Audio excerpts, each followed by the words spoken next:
French? I didn't know she was French. I'm not even gonna try to read that. There's no secret meaning. Like, brother, relax. You're just coworkers. Clear drops, yippee. Don't ask how I got a license. I don't know either. Reminder, use your vacation time. Thank you. I haven't done a character story in like months, but you know I had to come back for my girl Elizabeth. You know I had to. Hello, friends and gamers. If you hear children screaming in the background, it's because there's children screaming in the background. They're not my children, and there is adults with them. They're still screaming though, so that's their problem, not mine. It's summer. There's kids outside having fun and screaming, but you might be able to hear a vague sense of a child screaming. They're fine. They're just having fun, much to my dismay. Anyways, we are doing a reverse 1999 character story today. I said I want to try and make these more of a priority because like the Cosmic Overture event, this is going to be put as main content in the game eventually. However, things like anecdotes and character stories, those never get made into permanent content. So I want to try and be better about doing those things in particular in a patch. I also really like Hisabeth. If you were curious, if we go to my work in progress character situation, it's Vincent. Never, because I was building her. I pulled her off camera. I've been building her off camera, so I have yet to hear her voice lines. Especially when you like go into the screen. So I always see the snake line, the little snakies, but I haven't heard it yet. So that was the first time I heard it, and it's so cute. They're so cute. I love Elizabeth. It's awesome. So yeah, I did get her like I think the day after we did polls on camera, and I have been slowly but surely saving up so that we can do polls in the next patch and beyond. So because I got pretty lucky with my Elizabeth polls, I think. Anyways, we have to do Gat Month. We're gonna do half of it in this video, half of it in the next one. That's usually how we do character stories. Originally, I was also going to do Fatutu's anecdote, but that ended a couple days ago. I don't even think it's gonna show here. I don't think anecdotes are permanent content. I don't know. I haven't really like dug into all the permanent content in game yet because I'm still behind on the main story. So I'm like, if we are gonna do anything, it's gonna be that. But Gat Month only has 9 hours left. So we're gonna do that today. I believe there is, okay, yeah, it's 8 parts as per usual. I've already said I love the UI for this one because she is part of, it's Laplace, right? Of course it's Laplace. But I love the theme, if you will. So we'll go up to part 4, what the snake said today. And in terms of rewards, participate in this one time. I don't know what this is, but we might try to do that. If anything, that's probably in the next part. Looks like some of these might be in French though, and we've already been over. French is not my strong suit at all, so that's fine. But we don't have to deal with that yet. So we're gonna get started. Let's start with stage 1, an unexpected visitor. Is it just gonna throw me? It's just gonna throw me right in. I haven't done one of these in a while, so I'm like, they just throw you into it, right? I do have to read everything, so fingers crossed I don't lose my voice tonight. I haven't done a game event where I have to read everything in a while. It is Laplace. See, I was right. I remembered my stuff correctly. And also, because I have been editing, I know it was in January, but I've been editing the Argus character story, like the second part of that. It's almost done when I'm like recording this. And I will say the random singular lines that get voiced, having to edit that part with how I edit is so annoying. So if there is any voice lines, I'm still probably gonna read them just to make my life easier when I go to edit this. So if the voice lines are missing, it's because of that reason. It's just a pain in the butt to have to edit around like one line being voiced. And of course I don't remember where in the recording it is. So I'm just like, and it's been really annoying. So if there is voice lines, we're probably just gonna skip over them. It's fine. I also don't know entirely how Hisabeth sounds yet. Can I? Yeah, there's no log. I can't get her. I'm like, I know you just said something. Can you say it now so I can like hear how you sound? Maybe that's why that was there. Anyways, I will read all the parts to the best of my ability. So immediately we see Hisabeth and she says, I don't even know what voice either. She has something to tell us. Sure, fine. She says, my transfer request finally went through. And her formal announcement doesn't receive the reaction she expects, but Hisabeth's excitement is enough for her to overlook the confusion in her colleague's eyes. Who's the colleague? It's either, my money is on Medicine Pocket or the NPC, whose name I am blanking on. She says, this is the best news I've heard all week. I thought they wouldn't get back to me for months. Good thing I didn't wait that long to start clearing up my work. So I don't entirely know what's going on yet, but we'll figure it out. Why are you looking at me like that? Wait, is she talking to one of the snakes? That would be cute. Who is she talking to specifically? Oh, Oh, it's a secret third option. So she's switching like what branch she works under or something like, you know, she's switching divisions. And so Prisma Green, who I'm assuming is one of her like ex-coworkers, because this is a bit of a flashback now, she says, so you mean you're leaving our project? Hisabeth says, relax, I'll handle everything. It won't have any effects on the research. I think that's no in French, non. I think that's supposed to be like no in French. Is Hisabeth French? I didn't know she was French. Why does French keep coming up? As the storm clouds gather over her colleague's face, the perceptive Melusine, oh, she's a Melusine, oh, I've heard that one before, stammers out a compromise. Hisabeth says, you know what, I can finish all my work in 3 days. Don't worry. No, she doesn't want, it's not that she doesn't want like the extra workload, that's not what she's worried about. She's your friend. She doesn't want to lose her work friend. I can even rebook the ticket a few days sooner. That way, yeah, Prisma Green says, do things really have to end like this? That's why it's sad. Prisma Green is known for her dramatic reactions. Still, the tremble in her voice catches Hisabeth off guard. Hisabeth says, 3 days is tight already. I still need time to wrap the buffer material around my biosphere. I don't know what we're talking about, it's fine. This is a whole other thing. I'm not even gonna try to read that. She says, your call, what's our time frame? Will I be skipping over lines in French that I don't know how to read? Possibly, we might do that. That wasn't even a rough one. I think it's like ça va. I think that's how you say that. I have no idea. Is it even French? I didn't think that was French. Anyways, do I have to start looking things? Do I have to pull out Google Translate just to find out what language we're speaking? Not to actually use it to translate anything, just for like the auto detect feature. That's the thing with Google Translate. I will only ever use it from personal experience, right? I will only ever use Google Translate and trust it for pronunciation, 50-50, but most of the time if I need a rough pronunciation, sure. Or the auto-detect language feature just to find out what language we're speaking. I don't actually trust the literal translation, and maybe sometimes if it's like a singular word, fine. But like, I don't actually trust Google Translate to translate things. I just use it for like the other features. Especially nowadays, I don't know what type of AI they've thrown into that thing. I would not trust it now. I barely trusted it in like high school. No, not at all now. Anyways. Prisma Green cries and says, if something happened between us that made you want to leave, you could have just told me. That's her work. That's her coworker. That's her favorite coworker. Hisabeth says, what's with that look? I thought we were getting along swimmingly. We were co-first authors on that paper last month. As far as Laplace is concerned, shared authorship is thicker than blood. I guess, is this gonna be a recurring theme that she just speaks possibly French? We should have been used to this after last patch. Anyways. Prisma Green says, I just don't understand. If nothing's wrong, I mean, there isn't any bad blood, why would you just up and leave us? Probably because she wants something more from her job. Yeah, here it is. Hisabeth says, because I found a project I'm even more excited about. I've got to say, the direction is amazing. That's why I wanted to tell you right away. No, she's excited. Sylvie, I did hear that her name was not actually Hisabeth. Prisma Green says, Sylvie, my words fail me. How am I supposed to pour out all this sorrow you've poured into my heart?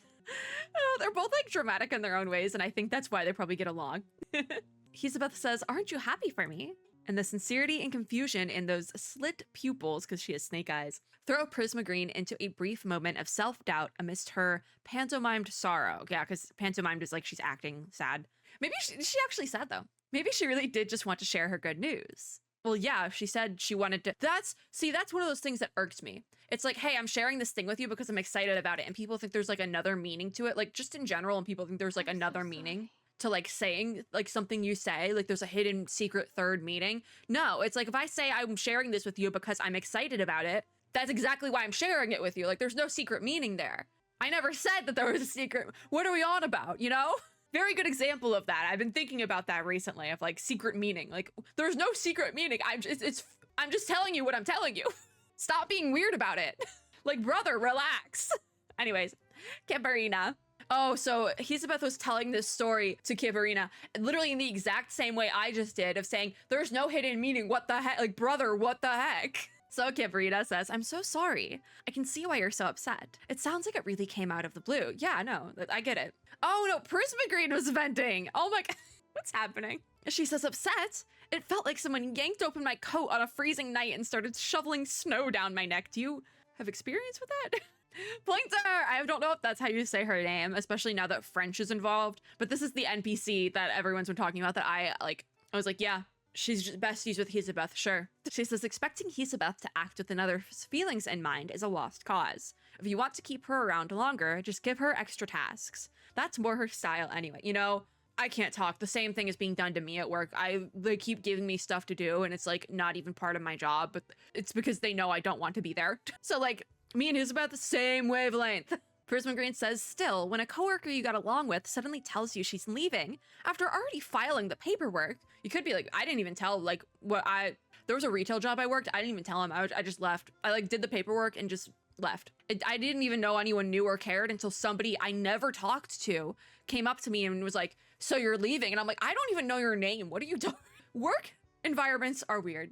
Anyways, the coworkers are weird. It was just so cold. I couldn't help but be shocked. It hurt. How close are you as coworkers though? Because like at the end of the day, you're just coworkers, you're acquaintances. It's not that serious. You can be like actual friends with your coworkers, but at the end of the day, you're just coworkers. You know? Not to, it is maybe that is a little bit cold, but like I get it. Like I get it. Kivarita can't help but nod, preemptively heartbroken at the thought of being abandoned like that herself. You're just coworkers. People are so strange about like interpersonal relationships. Sometimes like it's not that, like it can be that serious, but like in terms of being like it's not that serious a lot of the times, you know? Like people just are doing things. It's not a slight against you. Pointer says it's Hisabeth. It's well within the parameters of her behavior. She'd slap on a dive helmet and leap into the Mariana Trench if a new project caught her interest down there. I kind of get it. In a way, she did try to consider your feelings. She just used the wrong formula to figure them out. Does that make you feel any better? I mean, yeah, I did not know I was literally going to be on the exact same wavelength as Hisabeth, but here we are. Prisma Green says, thank you. That's heartwarming, but I know she'd never make that kind of mistake with her actual work. Is she now going to enter the room and it's going to get weird? Yep. She says, I thought I heard my name. Guess we chose the right time to get up. The Snakies! That batch of reports from last night nearly did me in. And it's not easy to run into an unfamiliar face in, how do you, I want Plesitus? I have no idea. Especially not one that feels halfway familiar. This has to be like a place name. Did you come up with the latest delivery from the Plus? Prisma Green says, my darling Sylvie, again. My icy little Cornicon? How long has it been? So they're in different, she's like went to a different department, but it's still like everyone works in the same building and sees each other all the time. So Prisma Green really is just like making a mountain out of a molehill. The sudden warm hug earns a confused look from the sleep-deprived researcher. She's like, I just moved down the hall. Hisabeth says, yeah, it's been a while. Still, I see. Time has rusted over her memory as she tries to spit out a name. It's familiar, right on the tip of her tongue. See, it's not that serious. You're just coworkers. Prisma Green says, oh no, it can't be, can it? You've forgotten me. That's just cruel. No, it's like I get where I get where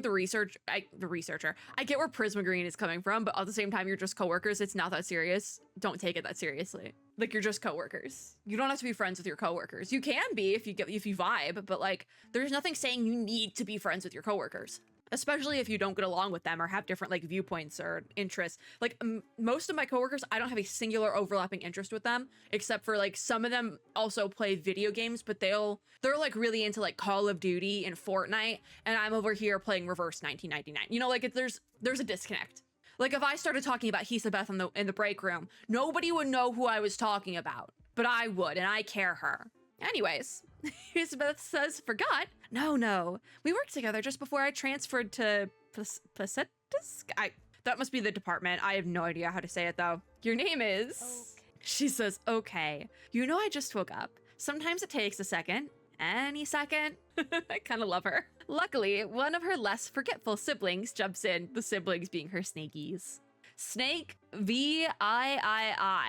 That would be, is that 7 or I think that's 8 because 3 eyes, V is 5, so 3 eyes would that be 8? I think it's 8. Oh no, wait, unless they say Camille, but it could be anyone. Like that's not, she's called Prisma Green, but Camille could be her first name, kind of like Hisabeth's real first name is Sylvie. But Snake, possibly number 8, says, Camille, we never forget our most beloved, erudite, and passionate friend. Did you ever get around to finishing the invisible river between experiments? I'm dying to talk about it with you. The little snake peeks out from Hisabeth's hair and gently curls around the visitor's wrist. That's cute. Okay, yes, all right. So first of all, the snakes do have their names as well, but also Prisma Green's real name is Camille. She says, why thank you, Estelle. I feel so much better now. Whatever would I do without you? So Estelle, oh wait, is Sylvia a nickname for Estelle? I don't think so. It's not similar enough. Anyways, Estelle must be snake number 8. Elizabeth says, Camille? Oh yes, yeah, definitely, of course. Camille, it's so good to see you again. Yep, there we go. Prisma Green says, I don't even know what there is left to say to you, my cold little cornicon. That's weird. I thought we were friends, more than friends, colleagues. I mean, colleagues is below friends, I would think, because it's like a acquaintance, colleague, friendship, relationship. Like, isn't that right? Was it not that I was here for you when you first arrived at Laplace HQ, or that I helped you during your first project? I came all the way to the Arctic just to see you, and you can't even remember my name. So it's not Camille? I thought it was Camille. Anyways, I also just got here, but we are to be continued. And it looks like we're going back to the Arctic. That'll make enough sense though with the vibe of this patch. All right, yippee, clear drops, yippee. All right, stage 2 is a close friend. So is that gonna be like the whole theme of like Elizabeth figuring out what a friend is? The whole theme of this thing? Possibly. Elizabeth couldn't have truly forgotten her colleague. Not her face, certainly. Back when she had first joined the LSCC, it was Camille who first helped her sign the contract. So her name is Camille! What the heck? Is she mad because the snake said it? I guess not Camille. Says, here's your contract. Standard clauses, but I recommend giving it a proper read. Researcher Elizabeth, you're a Melusine? That's quite rare. Okay, so Prisma Green, are they both Melusines? Maybe? She says, my parents say I'm Melusine blooded, though honestly it seems to me we are something closer to a Medusa. I mean, the snakes are right there. Ultimately, I decided to just go along with it. They had already filled out the forms before any of us could write. Oh, the snakies. Prisma Green says, I think Melusine sounds much sweeter than a Medusa. There's a legend that Melusines turn into serpents every Saturday. Do you do that? Oh gosh, one of his snake noises. Elizabeth says, you've actually heard that legend before. Do you have a favorite version? I like how she, like, because that's the thing with like, even like fairy tales, right? Like the Disney fairy tales we all think of, like with the princesses, there's like original versions. And depending on what culture you're pulling the original version from, it can be different. Like there's like at least 20 different versions of like Little Red Riding Hood, I think. And like all 20 are like wildly different from the actual like version everyone knows, you know? But anyways, Prisma Green says, of course, there are indeed so many versions, but my preference is for the one that centers on the water nymph, Priscina. As I recall, she agreed to marry a human king under one condition. He must never watch her give birth, which that makes sense. A lot of these like old myths and legends and things get kind of weird. They get kind of weird. That's why like the actual version is always wildly different from like the Disney commodified version, you know? Like I want to say at the end of like Snow White actually does like kick the bucket. Like that's the end of like the real Snow White story. But the Disney version is like, and everyone lived happily ever after. So like, you know, they're all really dark. However, as men so often do, the king broke his vow and Priscina, ever true to her word, vanished without a trace. Prisma Green, take it down a notch, please. Leaving behind their 3 daughters, one of whom was the very first Melusine. Their mother, as a final act of cruelty and vengeance, cursed their children to transform into serpents each Saturday. I'm like not centered, I'm realizing. I looked over at my OBS for like a second. I'm like not centered in my box. Anyways, it's the problem with wearing glasses. Like I can't see in the like my behind the the lens where it cuts off, can't see a thing. Cannot see a thing. Don't ask me how I drive. Don't ask how I got a license. I don't know either. Because I can't see. Anyways, later on, Melusine herself fell in love with another human man. She'd offered him riches and power, but like her mother, she too had a condition. Every Saturday, he was to draw her a bath and then leave her alone from sunrise to sunset. Oh, because she turns into a snake. Elizabeth says, this guy didn't live up to his vow either, did he? Those stories can be so predictable. Prisma Green says, you're so very right. These tales always seem to follow the same script. I think that the intention is a kind of moral lesson. A warning against the nature of human curiosity, always stubbornly breaching boundaries and prying into forbidden secrets, and the supernatural punishment that follows. Fair enough. Dull and dated, I admit, thematically on brand for its era. Snake number 1 says, hey, that interpretation seems a little anthropocentric, I believe. Anthropocentric, don't you think? I've heard this word before, but I cannot tell you what it means. I need more context clues to figure out what it means. Mr. Green says, who said that? The interruption of the second voice paints her face with a strange and sudden confusion, made even more vivid when a third chimes in. Elizabeth says, so, do I sign here? And Prisma Green says, incredible! These little snakes have independent consciousnesses. Yes. Elizabeth says, I'm glad my siblings didn't startle you. So, I'll just sign here then. Prisma Green says, oh, yes. Here on page 7 and the last page as well. Elizabeth says, page 7? Got it. Give me a sec. What's up with page 7? Ah, she's signing. Prisma Green says, what a fascinating species.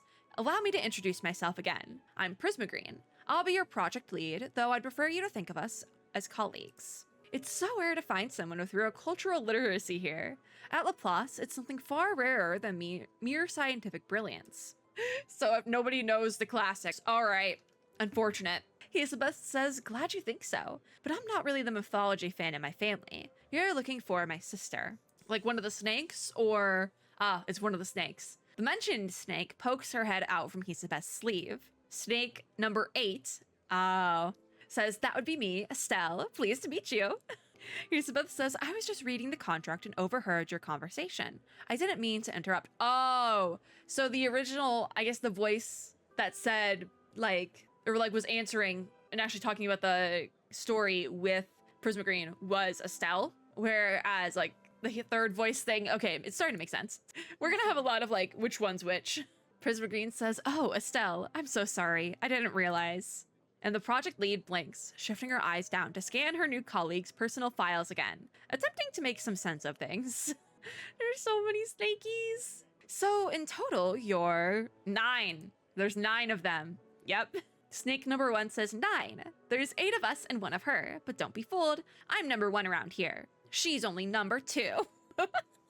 Oh gosh. Oh, so she's, okay, so there's snake number 1. He's about this technically snake number 2. So snake number 8, is that actually 9? I don't know. Because Elizabeth actually says, don't call me by my number. Which, yeah, don't do that. That's weird. Snake number 5 says, we know. We promise to respect our little Cornicon. Okay, so they say it as well. I still don't know what a Cornicon is. The discordant snake entourage begins to overwhelm Prisma Green, but they're quick to adjust. Snake number 1 says, why don't we get back to the subject at hand? As I was just saying, it's a human-centric perspective. Okay, so anthropocentric, I was like, I know what those words mean, but I can't tell you what it means. It is like human-centric, essentially. Because anthro is like human. And then centric, you get it. Yeah. Words. Why does no one ever try seeing things from Melusine's point of view? Snake number 5 says, probably because Melusines don't write many academic papers. Elizabeth is then forced to defend herself, or at least her legacy. She says, in fact, I've written plenty of papers on behalf of my kind. Thank you very much. And they've been published, no less. So she's the only one out here doing Melusine research. Snake number 5 says, we know that, but just because you're a genius when it comes to aerospace materials doesn't mean you know jack about literary theory. Dear God. Snake number 8, says, don't be so negative. Elizabeth says, thank you. Maybe one day I'll write a story all about aerospace engineering. Then we'll see who's laughing. Oh, the snakes are fun. Is that the end or? Nope. I was like, that'd be weird if that was the end of that part because like we just got a flashback. Okay, so Prisma Green treats the snakes separately from Elizabeth. She says, you've always been my favorite, my dear little Estelle. Much nicer than some of your siblings. Why is she being passive aggressive? Fine, it seems I must reintroduce myself. Perhaps this will ring a bell, researcher Elizabeth. Back when you joined the Laplace HQ, you were part of the fireproofing serpentine ceramic installation project. The project details, like a sponge soaked in cleaner, wipe away the blur that had clouded her memory. Why is that also so relatable? I can't tell you how it's relatable, but it feels relatable. But Elizabeth says, oh, I've got it. Prisma Green. Oh, I'm sorry. How could I forget you? I do believe I've never met anyone whose arcane skills are more perfectly suited to testing materials than yours. You have no idea how much I've missed you since I got here. I still talk about you with Pointer all the time. How has that experiment progressed since? I haven't seen any new papers. I was actually thinking of writing to ask. Because she thinks of it more from the experiment point of view. Or like from that like lens. Her sudden burst of friendly, effortless questions fills the room with an odd warmth, leaving her colleagues puzzling at her. Prisma Green says, my cold little Cornicon. I'd be happier if you remembered me for more than just my arcane skills. That's a good point to make, I would say, actually. but Hisabeth says that is the highest compliment I can give, which that also makes sense. Their conversation once again veers entirely off track. Thankfully, someone else chimes in. It's Kaverina! I didn't know she could do the little firework thing. That's so cute. She says, Miss Prismagreen, I'm sure you've come all this way to the Placitisk? I will figure it out eventually. Branch for an important reason, right? My game lagged for like 2 seconds. Am I off center again? How do I keep ending up here? I guess I'm just getting comfy. Hold on. What if I move my chair? I'm like all the way over here now because my model like is glitching out and like putting me all the way off to the side. I don't know why it's doing that. I'm literally like on like this. I am like if I look straight ahead, I'm looking at this plant in the background, right? Anyways, Prismagreen says, oh, absolutely. Something very important indeed. She says, look at this. Have you given any thought to switching projects again? She misses her favorite coworker. Okay, so that's the to be continued. Why does this feel much shorter than the other ones? It's already been half an hour, but like it feels shorter because I'm making it longer by talking more.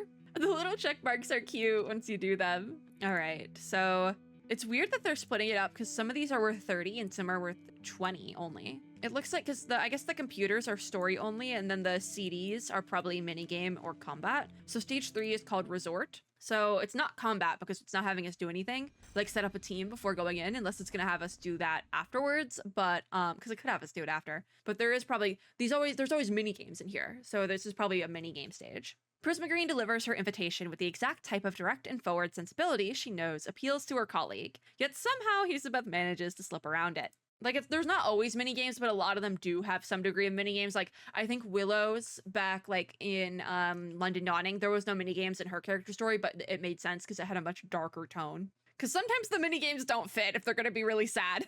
Anyways, Hisabeth says, what do you mean? A new project? What happened to your old one? I'm assuming they finished it. Is that why you haven't published? Don't tell me it fell apart after I left. It was in great shape back then. Prismagreen says, of course not. The project is thriving. We found a completely new direction. Super low temperature materials. I do believe our future in that field is as bright as the diamond beaches of Reykjavik. Is it Reykjavik? Yeah, that's Iceland, right? I think so. Prismagreen says, I've applied for everything I need. Staff, funding, labs, equipment, test samples, even vacation time and bonuses. Hisabeth says, in fact, our funding is very tight, so I do wish we had that here. I even had to spring for the runium for our teleport discs myself. Points her butts in and says, thanks for reminding me. You told me to deduct that from your own budget. Prismagreen says, outrageous! How could the Plus leave such talent to languish without proper funding? Hisabeth laughs and says, if you get promoted and be my leader, I believe my supply application will be approved without a hitch. I'm wondering, like, what... Like, they keep getting switched to... Because I'm assuming that Hisabeth is now, like, in the space department, Cosmic Overture, you know? So they must not get as much funding, which is interesting. Anyways, Prismagreen says, I'm not sure that that's in my career plan, but I'll keep it all in mind. As for why I'm here, isn't it obvious? To take a vacation. Oh, gap month, it's a vacation. I've been told by those lovely and always considerate little busybodies in HR that I've gone 3 years without a vacation. So I won't be allowed to return to my project until I use up my leave. Oh God, use your vacation time.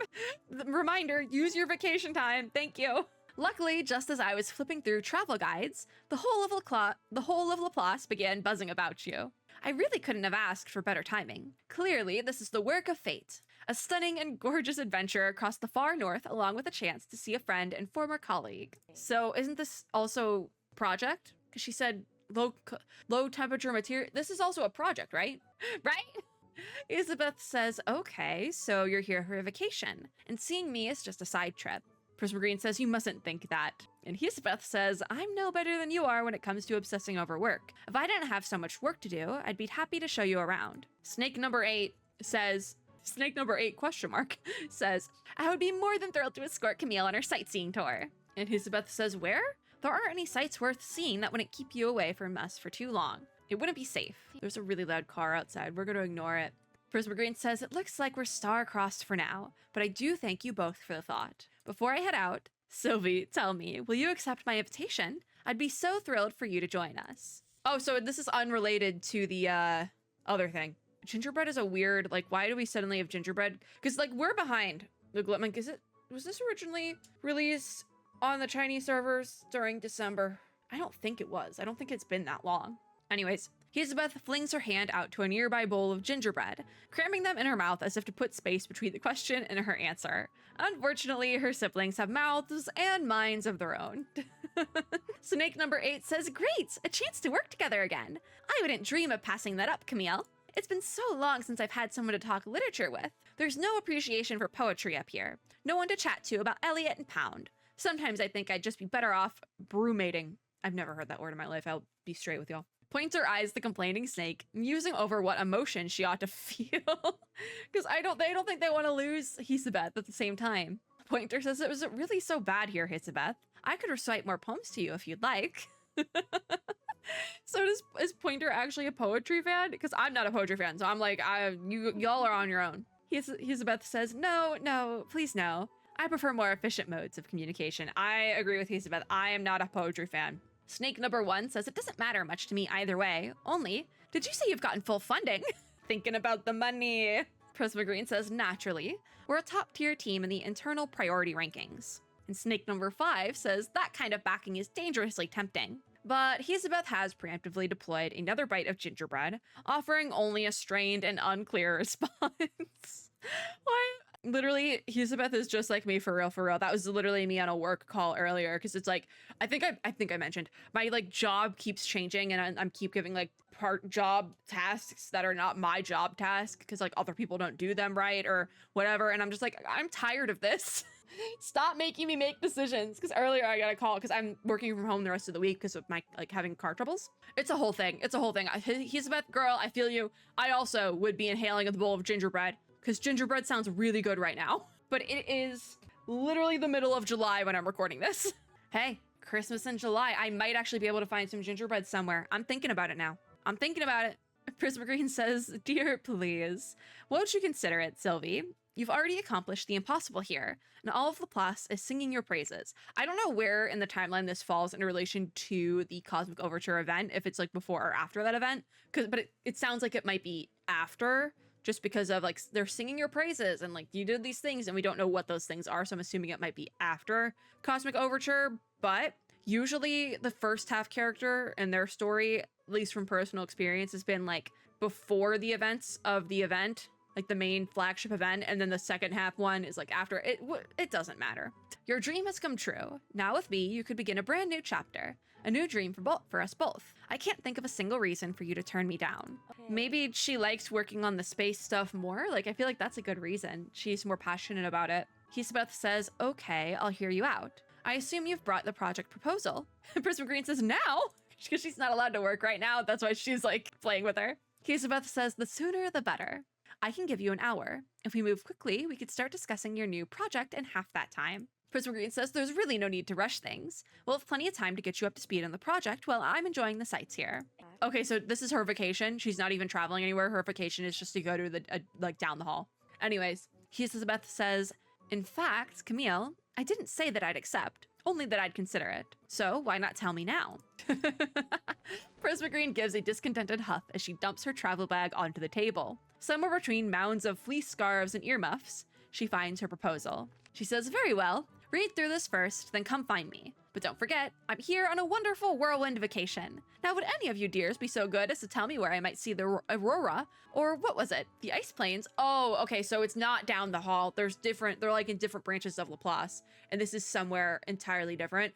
Reykjavik is Iceland, and I know that Iceland is both like has like the greenery and then like the like snowy parts, because I know it's like one of those like classic jokes, like it's like coworker humor really, where it's like, why is Iceland green but Greenland is icy? But like actually Iceland has both climates, if you will.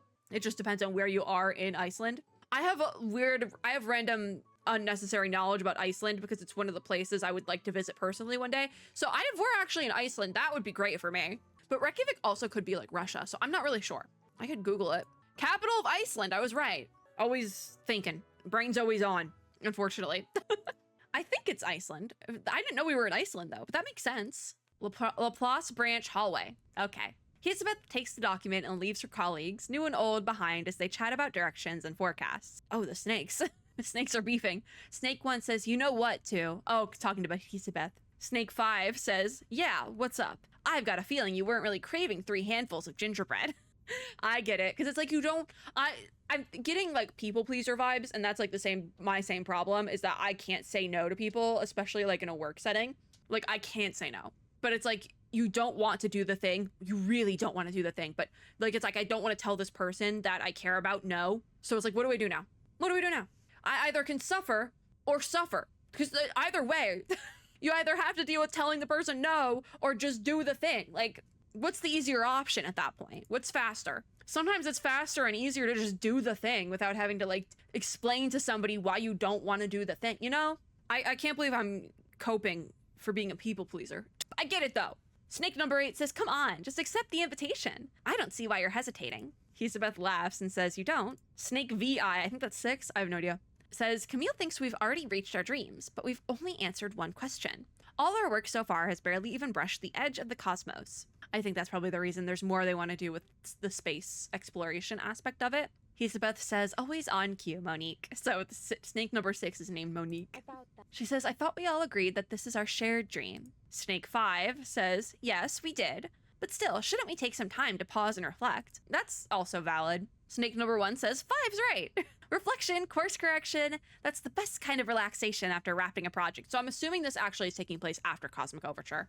It just makes the most sense timeline-wise, I think, and like how they're speaking about like this big project that they just finished. So I think this is probably taking place after Cosmic Overture. So I'm assuming then both of these. Actually, I wouldn't be surprised if Camp Arenas, which we also will do, but obviously it's not open yet. I wouldn't be surprised if that one took place before. Maybe. We'll see. Because usually one's before, one's after, so interesting. Anyways, Hisabeth says, okay, you imply that a course correction is necessary. So is this minigame time? I want to see the minigame because it looked fun. Oh, actually, is it Candy Crush or is it like that one D20 web event we had for the last patch? I'm not sure. But one of the, I have no idea which snake it is, by the way, says, all right, it's time for an emergency meeting. Let's go find Camille. We've got no reason to say no, so why keep slithering in circles about it? Another snake hisses, and Hisabeth says, slithering, funny, serpents. One of us has to give, Estelle. Either you'll convince me or I'll convince you. I'm assuming this snake is Estelle specifically, says, so be it. What's more, we enter the ring of open debate. All right, you're all holding your ground, but in the end, agreement is inevitable. Chip away at their confidence and bring them to your side. Persuasion is a many-faced beast. Swap and match the thought modules to formulate your argument. So it is kind of like Candy Crush, but also not. So I guess it's like you have free reign of the board. Yeah, you can move anything anywhere. Okay, so thought is blue. Match 3 thought modules in a straight line to launch a persuasive agreement. So when their last shred of confidence breaks, victory will be yours. Your opponent will strike back with a rebuttal after a number of rounds. Use emotion thought modules to help steady your mind and restore confidence. So green is emotion. I'm not sure what blue is, but put that one there. Different types of thought modules shape the debate in different ways. Match 4 or more identical thought modules to trigger a eureka moment, enhancing the swapped module into its highlighted version. Match or eliminate that module to unleash its effect. I feel like I need to see like everything closer up. Not closer up, but like I need like just an image of what does what at this point. Each Eureka Moment enhanced module grants additional persuasion effects. Different module types trigger different results. So, exactly, this is what I needed. All right, yellow is intuition, red is reason, green is emotion, and blue is experience. Okay. Your stamina is limited, convince your opponent as quickly as you can. Okay, so it wants me to do that one. Oh, nice. Put you there. I don't think we have like color bomb type situation, but we already did emotion, so I'm thinking do that. So can I get a 4? I don't think so. I can do like an L shape though. Yeah, that counts. Is green healing like the emotion? Yeah, the green does give us a heal. Okay. I do like the minigame mode for this one. I will say that. Snake number 8 says, you're always so resolute, sister. Sister. No memes. The narrow tightrope ahead of us is shrouded in an inscrutable fog. Unless we walk it, blind to fate, how can we know we've made the right decision? I love Hisabeth's voice. I know I'm probably going to cut it out of the video, but this was a full voice slide. And I love her voice. I can't do it justice because it's so good. Anyways, she says, just give it a try. So we still have more. I remember how I said this felt like short. I lied. It's common knowledge. Nothing bridges distance faster than talking about a mutual friend. So are they all still talking about Hisabeth? Oh, Prisma Green says, I must say, you seem a much better match for Sylvie than I was. Is she talking to Pointer? She's always found fault with my poetic turns of phrase. She suggested I was too theatrical. Can you believe that? Theatrical? Me? As much as I care for her, she can be so unfeeling, wouldn't you agree?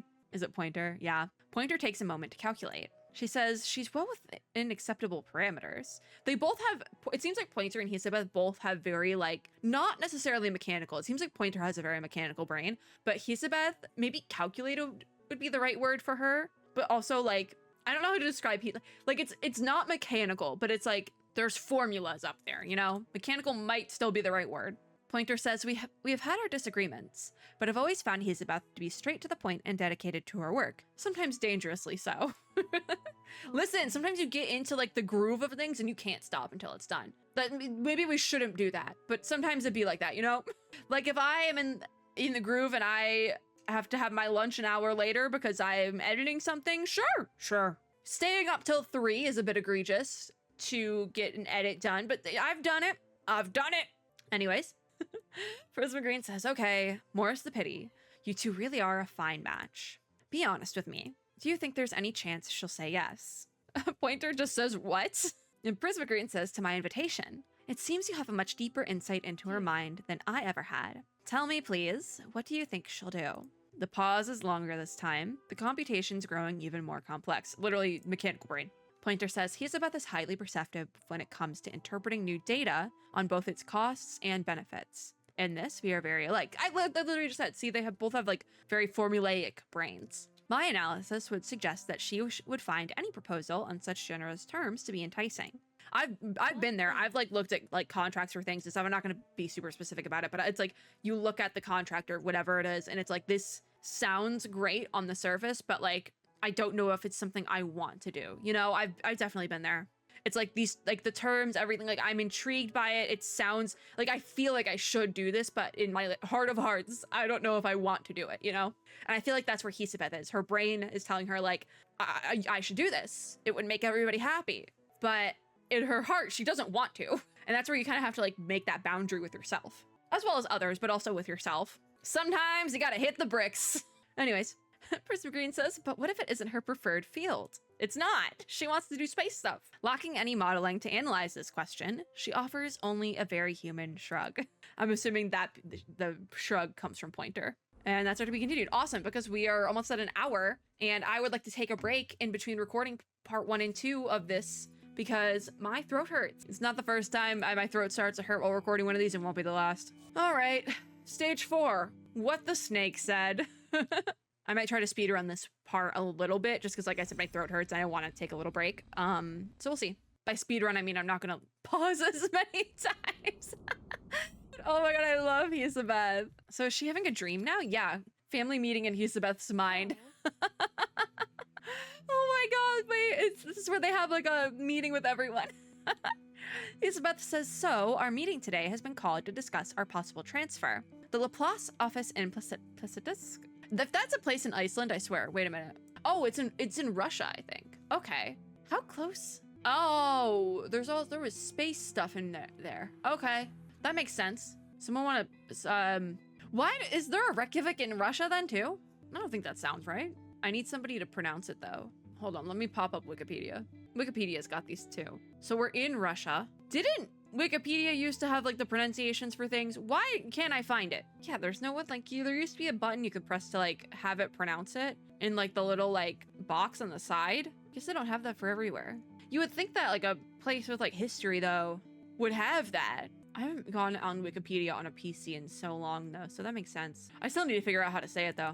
Copying the Russian from the page, and I'm gonna go throw that in Google Translate. It's a small little island though, that's for sure. I remember, like how I said we weren't gonna do, I wasn't gonna like linger. We're lingering. Interesting. But throwing in a Google Translate, it doesn't come up as Russian, but it comes out as the language of Kazakhstan, which I guess makes enough sense in my brain because they are quite close. Interesting. I'm so interested in this. Let me have my little moment. It's also, I'm just kind of sitting here staring at things, so it like is actually helping my throat a lot, so maybe that's fine. You think I'd be better at pronouncing things in Russian because I actually do know some Russian? No. Plisitsk, I think it is? Well, we found it out. I don't know what like because words in different languages have like a Americanized, like English, almost like, I guess it would be Latinized way of saying it. I don't think Latinized is the right word. Like, you know, like there's like a way you can say it like with like the correct intonation of the language, or there's always like an Americanized way of saying it. I don't know the Americanized way of saying it now because I've looked up the pronunciation. So we'll figure it out. Anyways, the Laplace office in Plissitsk is offering us a role in an aerospace-related research project. If I say it enough, eventually it'll become Americanized, you know? Eventually I'll just figure out how to say it without going full, like, intonation on it. Anyways, back to Hisabeth. She says, our project would be to develop teleportation discs capable of delivering supplies to spacecraft. What could be a more perfect fusion of arcanum and science? This has the potential to be exactly what we're looking for. Yeah, even like this in her brain, she's like, this is exactly what we want, but it's also not what we... You know, I get it. I do get the, like, dissonance there. She says, the floor is open. Let's hear everyone's thoughts. Snake number 3 just hisses, and Hisabeth says, as usual, Sifnest abstains. I think that's how you say that. Anyone else? Snake number 1 says, I think you're overstating things. It's only tangentially related to our targeted field. Okay, there's some of that brain work. Snake number 6, question mark. Next video, I'm just gonna put a list of all the Roman numerals on my other monitor to figure it out. Snake 6 says, but it is related. It's just like eating a fish. You've got to go bite by bite. What does that mean? Don't you have to eat everything bite by bite? Anyways, her unusual metaphor fails to clarify things, and the topic derails. Snake 5 says, I told you those fish in the eco tank were 6 is doing. Oh, 6 said the thing about eating fish. Snake 6 says, it wasn't me. It was Sifnest. Probably training his hunting skills again. I don't know. I'm not looking up how to say it, okay? I already spent a lot of time looking up how to say the town name, and I still don't remember how to say it. Don't mind me just reopening Google Translate to pronounce things for me. I'm just gonna keep that tab open. We're gonna keep it open. All discussion of the eco tank incident can wait. Back on track. Monique's point is what I wanted to highlight. Monique is Snake 1 or 5, I can't remember. We'll begin with just working on transporting supplies into orbit, sure. But that's just the beginning. With time, we may be able to teleport people there too. A tail tip rises. The siblings pride themselves on being fully informed before taking sides. Snake 7 says, sorry, I was out cold all last week. Would someone kindly tell me where... How do you say it? Google Translate has started saying it very slow for me because I hit the button so many times. Would someone kindly tell me where Plissitsk is? Isn't it? Yeah, okay. It's north of Moscow. Yeah, because I saw that in the Wikipedia. Anyways, Hisabeth says, in simple terms, it's a little north of Moscow, give or take 500 miles. Wouldn't they use kilometers? Question. Don't they use kilometers? All right, snake number 1 says it's in the Arctic Circle. 1 gust and we're popsicles. Ice everywhere. Very exciting. But aren't we already in Russia? A vivid description, irrefutable, and for many, visibly unpleasant. Hisabeth attempts to salvage Plissitsk image. She says the research is all indoors in a climate-controlled office. But it's still cold. It's still gonna be cold. Snake 3 hisses again. And Snake 5 says, sounds like Sifnest isn't a fan. Yeah, because aren't snakes, don't they like warm temperatures? Because I know for a fact I saw very little snakes living up in like the Midwest, but since moving to Texas, there's a lot more snakes and they're just chilling. Snake number 8 says, the Arctic Circle sounds like an adventure. What could possibly be better? Elizabeth just says, let's wrap this up. So where are we at now then? I wish I knew like exactly what logical fallacy distorts 8 style. Oh, interesting. Like interesting that the debuff is called a logical fallacy. That's actually kind of cool. All right, let's start with just what it tells me to do. That was a bad move. Oh, there's the logical fallacy. Okay. Let's do this one. Maybe this one. I'm not getting any good like matchups. That was good. That was really good. Eloquent. I'm eloquent now. That was a really good one. Let's do this one because it has a buff. Convincing. That one because it give us 2. You're at 40. Give me a sec. We're not timed, so it's fine. Oh, this is good. This is good. And then we can do you like that. You can't combine, like if you get 2 buffs together, you can't combine them. So now they're down to 11. Ooh, I'm taking hits. I guess we can kind of see what those hits will be. It's a double. There we go. Success. So it looks like we're waking back up from Snake World. Hisabeth wakes from her dream, neck stiff as she looks down at the scattered project notes that fell from her hand. She says, clearly I need some sleep. What a weird thing to dream of now. Oh, so that's not how she talks to the council. Okay. Snake 1 says, is it? Or maybe your subconscious is reminding you. It's time for another formal vote. Usually her siblings were kind enough not to intrude into her dreams. Usually. So that was a meeting with the Council of Snakes. All right. I'm just gonna start calling them the Council. It's easier. Elizabeth says, you really are a sneak. Fine, are we going to hold another meeting? Snake number 5 says, honestly, I don't see a reason to turn her down. Elizabeth says, you mean concerning Prismagreem's proposal?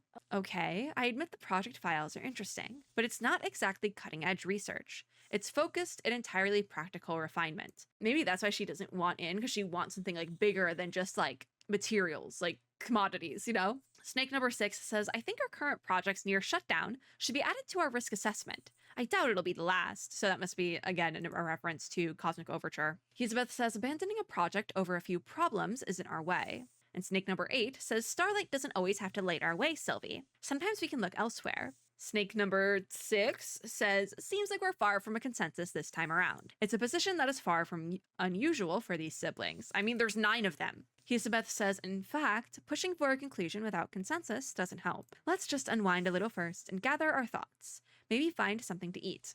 I propose we delay our decision until the next meeting. And the grumbling stomachs make for a quick decision, and the motion passes unanimously. It's lunchtime! And it's also not the end of the video, but we are using the backdrop from Argus's story. Actually, I think this is just the bar from like every event that was in Haunted Highway. This is the bar, because I think this is the same bar Lilia goes to. They reuse backdrops, and I don't have a problem with it, all right? It is a little bit egregious, because you can see the cult members in the background. I know some people have a problem with reused backdrop scenes, but I don't. This one's a bit odd. Anyways, when you work in a place with too few restaurants, you're bound to bump into familiar faces. I mean, even if there's enough, sometimes you still run into people. Oh, Giverina says, oh, Miss Elizabeth, what a surprise. Elizabeth says, considering the lack of quality restaurants in this area and our shared love of food, I'd hardly call it too surprising. Cute. She says, kidding, just kidding. It's all good, kiddo. You being here just means we can order more. Fair enough, because then you can sit and chat while eating, and it's like, oh, look, we have appetizers. The stewed beef looks good. Or is there something you wanted to try? Kiprina says, sure, I'd like to try the beef, if you'd like to, I mean. Elizabeth says, then let's do that. Plus one of these and a couple of those cookies I like. Thank you. Okay, so they ordered. The restaurant owner says, absolutely, girls. Old Yuri will make sure you leave full and happy. Listen, I know that's a Russian name, all right? I've known people named Yuri who are from Russia, all right? But I mean, oh, I'm choking. I saw Windsong show up and I immediately started choking on my lemonade. Speaking of old Yuri, you heard nothing. Anyways, Elizabeth says, so have you heard anything from Windsong? After what you've been through, I thought she'd have gotten you in another position real quick. Okay, so this is definitely after Cosmic Overture. We will do Cosmic Overture eventually, like I've said already, but it's gonna come back and be permanent, so I'm not prioritizing it. Camperina says she said the same, but I guess she received some sudden news. She said she had to go somewhere to lend a hand. Now, I don't know what that's a reference to. I guess we'll see in 2.8, maybe? I'm not sure. Hey, maybe Windsong's in the Assassin's Creed collab. You never know. Kimberita says, so I'm still here for now, at least until she returns. What about you? Because Elizabeth was given the proposal and everyone saw her get the proposal. Elizabeth says, me? And Kimberina says, I just mean, did you decide anything yet? The owner comes back and says, here's your toast and cream fish soup. Eat up. See, I already had dinner, but this is gonna make me want a second dinner. And it's making me want a second dinner that is better than what I had for dinner, you know? Because I had like I'm running out of groceries and need to go grocery shopping type of dinner, but I don't have a car right now type of dinner, you know? So like, that's unfortunate. Kiparina says it looks delicious and thank you. And the restaurant owner says it's old Yuri's best dish. Don't forget to dip the bread. Oh, you gotta dip the bread. The ever-striving little astronaut can't help but nod and follow out his suggestion. You gotta dip the bread in the soup. She says it's really good. Old Yuri walks off, satisfied with the praise. So I'm not sure, because they like mention old Yuri like a bunch of times. Because old Yuri, I don't know if the guy who served us is old Yuri or not.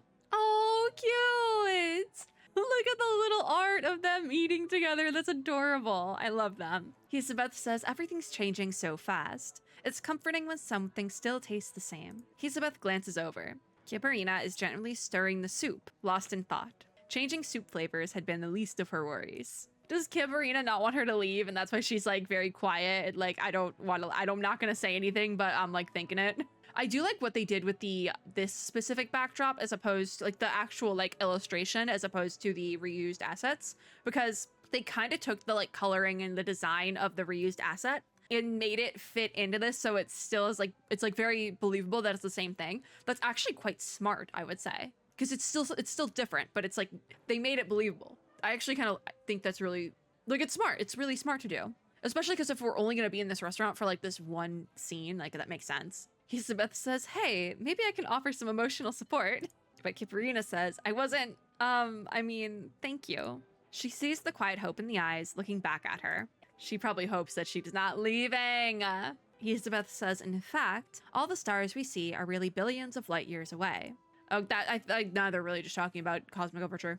By the time we finally get to see it, the star it's from may have already collapsed. But it's still there for you to see, and its light will keep on traveling forever. Kiparina says, that's kind of poetic. And Elizabeth says, maybe it is. It's almost poetic, isn't it? The light in your eyes, your memory of that star, your very existence is someone else's legacy. So don't be too sad. You'll carry them forward just like they carried you. Yeah, this is definitely takes place after. Oh. Kiparina says, thank you, Miss Elizabeth. I guess I'm just not used to all these changes. But I'll try my best to hold them in my memory. I know that's what they'd want. I think this is also might be in reference to like her parents or something. Elizabeth nods with some satisfaction, filing the moment away in her memory. Only one L. Only one L. Next time someone accuses her of being distant, she'll have solid evidence to the contrary. Oh, okay, so again, Elizabeth's brain is very formulaic. I get it. I see what's happening here. She turns her attention back to her soup until Kiparina's soft laughter scoops her up again. She says, I guess I'm just surprised to hear you say all that. I remember when you told us you were allergic to poetry. I mean, hey, even I'm allergic to poetry, but sometimes a line just comes out and it's like, damn, okay, that was pretty. Snake number 1 says, our shared consciousness means that if I'm reading Chaucer and 2 is reading about general relativity, all 9 of us gain a measure of both. All right, so snake number 1 must be Maxim. But Maxim had been holding back for a while to preserve the atmosphere Elizabeth had carefully constructed. Now it found the perfect opening and struck. Elizabeth says it's extremely efficient. Even Pointer is envious of our ability to analyze data so fast. Still, we have our own passions. I've never really liked literature or philosophy much. See, that's where we're different, because I do like literature and philosophy anyways. Though I wasn't really being serious back then. I do like poetry, a little, in small doses. Yeah, I can agree with that. It can be an effective tool for mental training. Analyzing the layers of imagery, tone, and emotion can be useful for sharpening one's logical faculties. I mean, that's one way to think of it, I guess, but snake number 8, who is the literature one, says, ugh, Sylvie, do you really have to reduce it to a science? Poetry is the crowning glory of civilization. Okay, Estelle. I don't doubt that, but okay, Estelle. Elizabeth says, didn't one of your favorite writers once say that one illiterate person could humble any writer? Something like that. Well, I can read, but... Oh, who was it? Eliot or maybe Whitman? One of them anyway. I think you'd appreciate my point of view. However, Eliot or Whitman would have reacted. It's abundantly clear someone else is not pleased right now. Which one is it? Elizabeth, like, shrieks a little bit. Snake number 1. Oh no, it was 8. Estelle, okay. Snake number 1 says, 8, why did you bite her? And snake number 8 says, you know why. Oh, it says, snake number 5 says, imbecile. Did you forget that we'd all feel it? Oh. They're like, why the heck did you do that? Snake number Ivy, I think that's 4. We haven't heard from snake number 4 at all, but they just say, huh? What just happened? Such sudden family conflicts are rare and usually don't turn to biting. Kiparina reactively began separating them from one another. In the process, she missed the perfect moment to ask her question. Was she gonna ask, like, are you really thinking about going? I don't want you to go. You're like a big sister to me. Something like that. Because I know earlier I said that, like, oh, it's just coworkers. It's not that serious. But, like, shared trauma and all that, you know? I'm not sure what exactly happens in Cosmic Overture, but something definitely happens. And yet, a hit of curiosity lingers in her mind. There's the question. She still asks it. Kiparina says, speaking of which, will you accept Miss Prismagreen's invitation? And I don't think she gets an answer. Not today. That's fine. See, this ended up lengthening out as a video anyways. Like, I was like, this is taking a very short amount of time, but it ended up lengthening to be like normal length. So we'll do 5, 6, 7, and 8 in the next video, but we are done for now. And I'm gonna rest my voice for like an hour or 2 and then come back before the night is done to finish this one. But that is probably that. I might keep my game open to do my dailies. We'll go end on the Gap month thing. Yeah. All right. That is going to be it for this video. Thank you guys for watching. If you like this video, make sure to give me a like down below, as well as subscribe for more, and click the little notification bell to be notified when I upload new ones. As always, I hope everyone is having a super lovely day wherever you are in the world, and I will see you all in my next video. Or hopefully we don't pause as much. Bye, guys!